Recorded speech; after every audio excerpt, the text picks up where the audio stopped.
Good evening. Boeing says it made this move after more than 24 employees tested positive for the coronavirus, including one death, and it impacts roughly 70,000 employees in the Puget Sound region.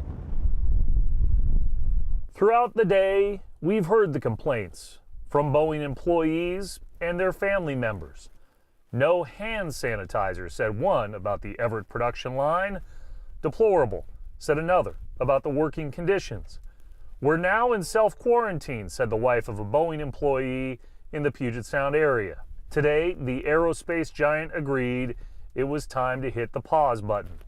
Boeing's commercial airplane CEO announcing the suspension of operations for our commercial airplanes facilities in Puget Sound and Moses Lake for 14 days, starting Wednesday, March 25th. During this time, we will conduct deep cleaning activities at the impacted sites.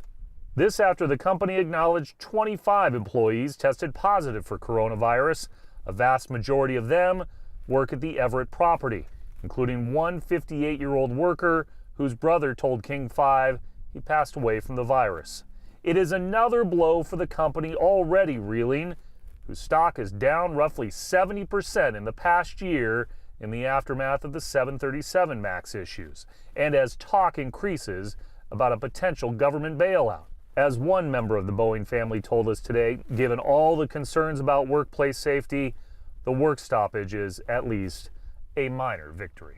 Boeing says any employee that cannot work remotely will receive paid leave while operations are suspended.